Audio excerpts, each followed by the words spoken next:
I'm sure you've all heard that sound before.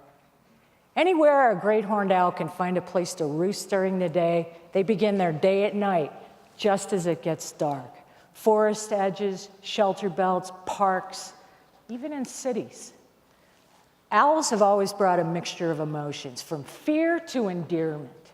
They are instantly recognizable and unmistakable. But how many people have actually seen an owl in the wild? With their largely nocturnal, solitary, and secretive habits, they've been associated with witchcraft and sorcery, or as the messengers of death.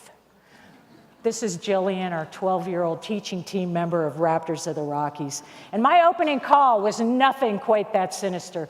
I was saying, I'm an attractive great horned owl seeking a hot mate to start a family. And when I was a kid, I could hoot up barred owls back in Cincinnati, right in my backyard, by imitating their signature call. It's ooh, ooh, ooh, ooh, ooh, ooh, ooh, ah. Of course, who cooks for you? Who cooks for you all? And any given night, I'd have about a half dozen birds coming close enough to check me out. That's how I started my lifetime love of raptors. Now, humans are keyed into a visual world where seeing is believing. But when we think about birds and we listen closely, we find that hearing is believing. They are talkative animals. With sound as a primary means of communication, we hear that dawn chorus of songbirds every morning in the spring. And that's the male songbird soliciting a mate. He's using a specially chosen phrase, a song specific to him, specific to the species. It could be like his fingerprint. And beautiful bird songs have been likened to human phrases. Here's a few. Sweet, sweet, I am so sweet. That's the yellow warbler. This one. If I see you, I will seize you and I'll squeeze you till you pop. Warbling vireo. But my favorite is the olive-sided flycatcher.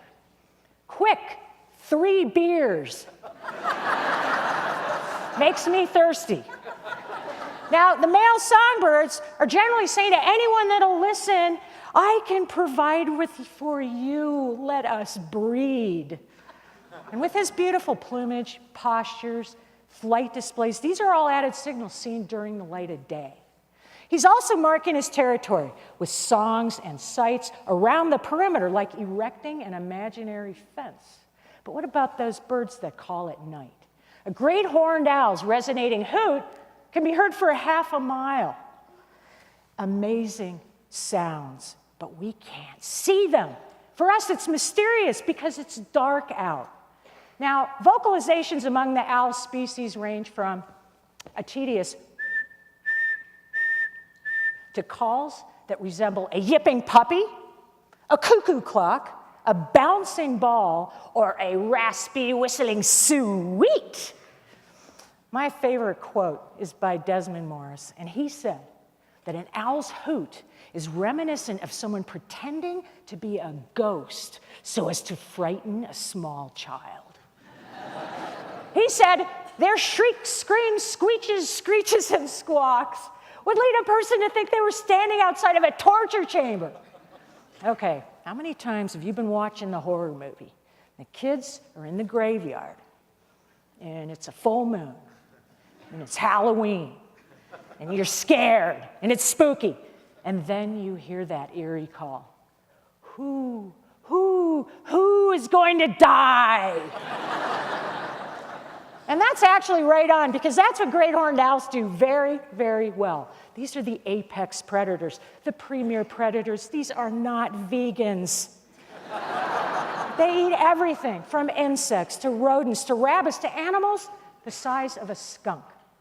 With their upright posture, their forward-facing eyes, their blinking top eyelid, eyelashes, and their beak that looks like a nose, they resemble humans.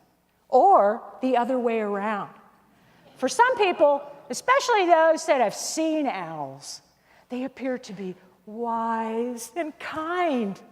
For others, they appear to be pondering the woes of the world. They really aren't. They aren't. What they're saying tends to be pretty mundane.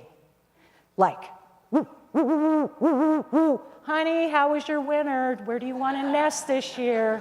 Or, woo, woo, woo, woo, woo. This is my domain. Or, does anybody live here? Is this territory occupied? Or, woo, woo, woo, woo. I'm a nice 2-year-old male great horned owl, wondering if a single female is within earshot. Now, great horned owls don't migrate, and they stay on the breeding grounds 12 months a year. For most birds, an important part of courtship is building a nest or refurbishing an old one. But for owls, it's vocalizations. Owls don't build nests. They pilfer. Okay, they borrow the nest of another bird, like a hawk or a raven or a crow, or they use a broken off top of a tree. So they don't build their nest. Vocalizations are important. Owl pairs are basically just getting reacquainted since the last breeding season. Now, owls have different voices, and the female has a higher pitched voice, even though she's the larger of the two sexes. The male has a little bit deeper voice, a little more drawn out, a little more resonant. You can tell them apart. And they'll call back and forth, or they'll sing in duets. And owls, like songbirds, are saying the same thing. They know each other by voice. I've been doing education programs with Raptors of the Rockies for 27 years.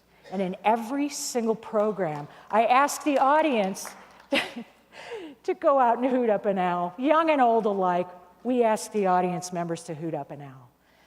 One of my favorite little cards I got in the mail was from a 2nd grade girl that says, "It's fun to speak owl." So I'm going to ask you to cross your hearts and promise me you'll leave your cell phones, your electronic devices, all that stuff at home, and go outside and experience nature firsthand. You can communicate with owls, and they'll talk back to you, and all it takes is a simple trip to the out of doors. But just make sure it's really dark.